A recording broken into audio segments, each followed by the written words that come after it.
Comme je suis en train de le dire, c'est comme ça que je le dirai à Khemesse, et elle le sait et elle doit le comprendre. Elle le sait parce qu'elle était à côté du ministre de la Santé. Elle était la proche collaboratrice du ministre de la Santé. Donc de ce point de vue, je pense que... Est-ce que ça va changer? Mais je ne suis pas en train de dire que ça va changer. Je suis en train de vous dire que le mal est profond.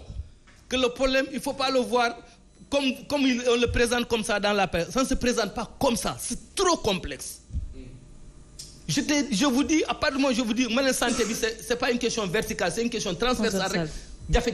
Mais au moins, vous allez alerter, c'est déjà bien. Faut le problème Donc, lolo, si on régler, c'est un problème systémique. Le système, si on régler, on doit régler ce problème. Ce n'est pas un problème de directeur, un problème de ministre. Khemesse remplace Abdou Diouf, mais pour régler le problème, le problème doit dépasser Khemesse. Munuko man maa leen ko wax fi tey di ngeen Sénégal la ñu nekk di ngeen toog ngeen ñu ne la am na un jour maa leen ñëwoon na Sen TV wax na problème baa ngi ni persister parce que munuko ça dépasse tous les ministres qui sont passés qui sont plus politiques am coup de France am ëpp poids Khemesse mënuñu ko régler les Abdou Fall tout le groupe mais c'est un problème systémique qui date des années. Quand même. Loolu mooy problème le système de santé. Omar, justement, il y a la santé, il y a l'éducation. Omar, cette question de l'éducation. Tout le monde sait que le secteur de la santé est un secteur cancéreux. Kooku ñëpp xam nañ ko. Mourouar xam nga su may toog di wax ay Youssou Mbargane dama jël kaaw Youssou Mbargane rek mais dama bëgg a wane la par exemple c'est général c'est à tous les niveaux. su may wax ay Youssou Mbargane eggadee Youssou Mbargane kañay Youssou Mbargane lii ak lii c'est-à-dire que il va falloir maintenant que problème am ñu door a wax ne mais écoutez pourtant ñii daan nañ ko wax pourtant lii ak lii ak lii combien de fois nga gis ce qui se passe à Tivaouane nga xam ne c'est déplorable c'est inacceptable loolu nit mënu ko c'est-à-dire que ku nekk da ngay toog sa kër bu si yàgg sax di xalaat xale yi ci yenn condition la ñuy nekk vraiment ba ñàkk seen vie c'est dur à la limite très dur mais ñaata yoon waxuma sax ñun mais ñaata yoon rek xalif général bi wax na assemblée nationale ñeneen ku ne wax. et puis xanaa suñu déggee Yaya mu ne 2017 2018 2019 2020 ba 2021. mais nga war a mën a jël ay dispositions ak li ngay wax yépp ci milliards yi ngay dugal dans le secteur de la santé. parfois mais c'est contradictoire milliards dont on parle mais fan la jaar ak ku ko jël ak pour kan la boo ñëwee fi ne la mais kenn xamul et puis.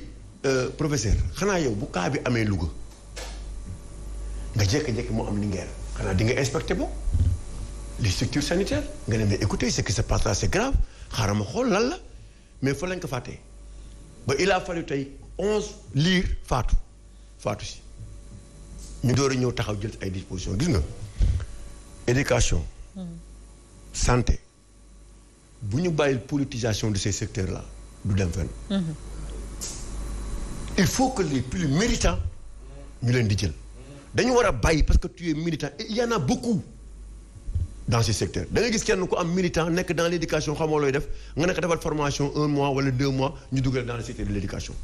Demain aussi dans le secteur de la santé c'est la même chose da ngay gis ñu xamante ni da ngay xam ne ñii amuñu benn niveau moo tax sànni si tant que professeur bi nga wax la responsabilité le niveau des enfants c'est ça. Parfois di nga gis ay professeurs yëpp da ngay xam ne ñii dañ ko bëgg c'est par amour sacerdoce la mais am na ñeneen ñoo xamante ni lii rek moo leen ci intéressé parce que nañ leen recruter la c'est-à-dire que da ngay ñëw ñu recruter la nga def mais c'est du n'importe quoi. Maintenant ñun aussi nous sommes des parents d'élèves ci population bi lañ bokk. te xam nañu à chaque fois que le peuple même parfois sax dañ leen di ñaan. Parfois professeur wax ma ne ko professeur. waxuñu loolu mais dañ leen di ñaan parfois nga ne ma non sax nga ne ma defuñu sacrifice waaye dimbali ñu kërëb tu comprends ne leen dañ leen di ñaan parce que loolu la ñu mën a def parfois. dañ leen di ñaan pour que vraiment ngeen delluwaat ci école mais man dama bëgg yéen ngeen xam ne c'est pas avec le pouvoir c'est avec nous les populations et le peuple. Parfois bu ñu defee benn boo la waxtaanee ak état ngeen am ay revendications ngeen d'accord sur des points.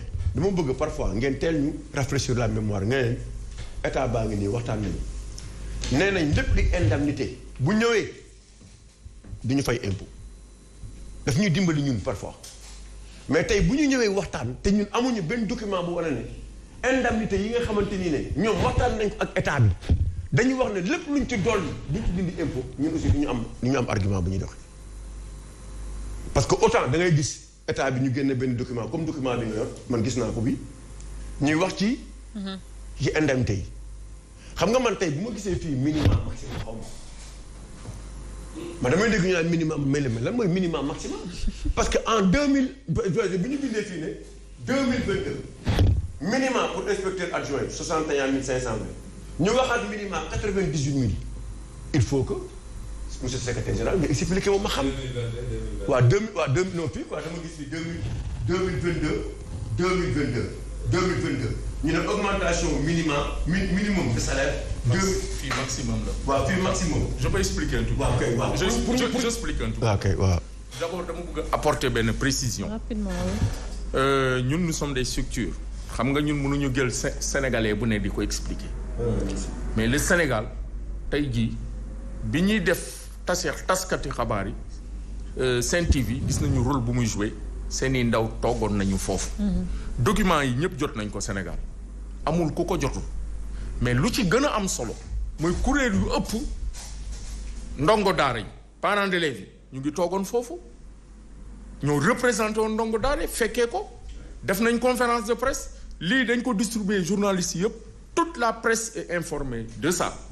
maintenant bu ñu la ne minimum mooy lu gën a tuuti par exemple boo jëlee PS professeur d'enseignement secondaire dañu ne augmentation de salaire minimum mooy lu gën a tuuti 146 000 francs maximum 217 000 francs mais lu ñu gis mooy am na ñoo xam ne 60 000 sax amuñu ko mais lu ci gën a grave mooy boo jëlee ñu ñuy wax chargé de cours xam nga mooy lan mooy instituteur boo xam ne day nekk ci école élémentaire yi mais comme dafa am déficit prof de maths espagnol ñu jël ko indi ko mais kooku en 2007 bu ñuy signé ak le président Ablaye Wade dañu amoon lu ñu waxoon l'indemnité documentaire compensatoire de surcharge horaire moo daan lan état bi dafa ne lii naa leen ko jox waaye dañuy yokk waxtu yi ngeen di jàngale professeur boo xam ne dafa am bac def ñeenti at wala ko am bac def juróom-benni at da nga doon jàngale fukki ak waxtu ak juróom-ñett ci semaine bi dañ lay yokkal ba nga dem ñaar fukki waxtu ak benn mooy 21 heures professeur boo xam ne da nga am bac def ñaari at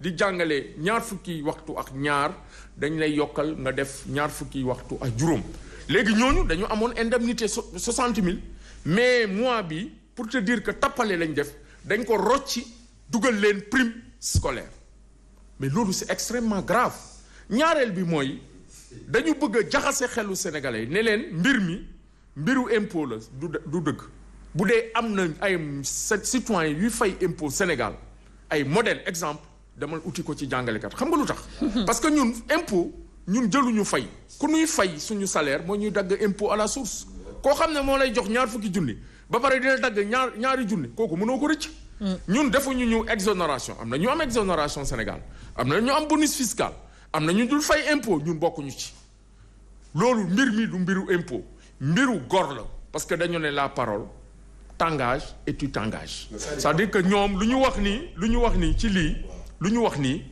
ñi ko seede xam nga bu doon ñun dañu wax rek ne cundum lu kilifa di naan cundum mais dañoo wax ba pare des voix autorisées comme la COSYDEP ak coalition EPT nekkoon fa toogoon ba 4 heures du matin jël def conférence de presse ne syndicat yi lu ñu wax loolooy dëgg. jox leen dëgg dañu ne après imposition yi gis nga chiffres yi ñuy wax nii. nguur gi sax jëloon na defe naa ministre bi waxoon na expression gerte. nee na kemb boo xoolee lépp benn collègue daf ma ne non seulement xolliw ñu gerte gi joxuñu ñu kemb mais ngooñ sax dañu ko joxaale. léegi nag loolu laa bëgg expliquer mu leer. waaw Omar Faye. voilà Omar foofu laay daanelee may ma daaneel. ñuy wax waaw may ma daaneel. ne yéen. c'est-à-dire li ñu leen di yokkal. yi ñu leen di yokkal quoi c'est-à-dire après salaire pas salaire brut mais après salaire net. dañ enseignants yi li ñu leen wax ne dañ leen koy yokkal. c'est-à-dire que si seen prime yi. si seen indemnité yi. de logement ak dañ leen loolu dañ ko war a dajale. boole ko si seen salaire net ñu fay leen ko kenn wul si génne impôt. non. moo tax ma ne. bàyyi ma préciser. ma préciser rapidement rek. waaw ma joxe précision boobu. c'est important. c'est important xam nga tableau bi. lii ministère du budget boo xoolee dañu def DGB direction générale du budget ministère des finances et du budget kii ministre Abdoulaye Daouda Diallo gis nga tableau bii ñun fii lañ ko jëlee tableau bii moo nekk fii parce que ci biir négociation yi tableau bi dafa doon évoluer bi ñu demee ñoom ñu neñu seede yaa ngi may dégg tey bésu àjjuma la bés bu am barke la guddi la ñu ne dégg nañ ma xam nañ ko ñun àdduna jaraluñu ñuy wax lu dul dëgg te maa ngi koy wax parce que ñoom kenn mësuñu jox tàngal mësuñu jox bon d'essence mësuñu jox 1000 francs mais dama ne lii tableau bi dañu ne yokk guñ leen yokkal parce que ñun waxuñu woon ñu yokkal ñu dañu ne comme def nañu jàngat yamale amut wax ngeen ko cabinet bi confirmé ne ko na ngeen def comme Burkina Faso ngeen corriger ñàkk yamale boobu ñu ne non ñoom léegi dafa am ay propositions yu ñuy def ñu ne leen propositions yi ndax da ngeen ci génnee impôt wala génnewu leen ci impôt ministre bi ne lu ñu leen di jox nii lépp luy impôt génn na ci c'est des nets d'impôt kenn du ko imposer ti d'accord léegi nag loolu ñëpp xam nañ ko dañuy ñëwee nag ba ci cëppandaw ga léegi loolu lu muy indi ci ne foofu lay daanalee dafa indi une cassure dafa am sama benn collègue bu jigéen bu ma woo démb elle m'a envoyé un message terrible elle me dit j'ai jamais fait la grève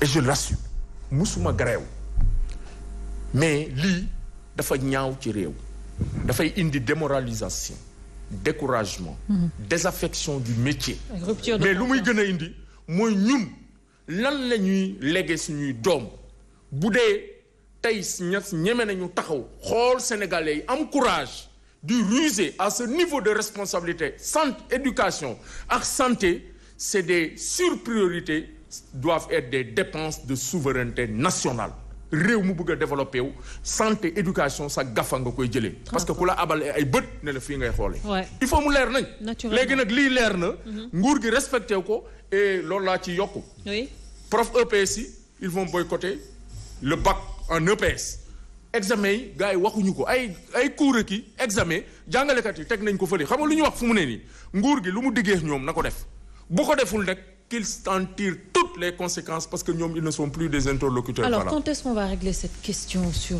l'éducation Serigne Saliou déjà sur l'éducation mais également sur la santé. Le jour où les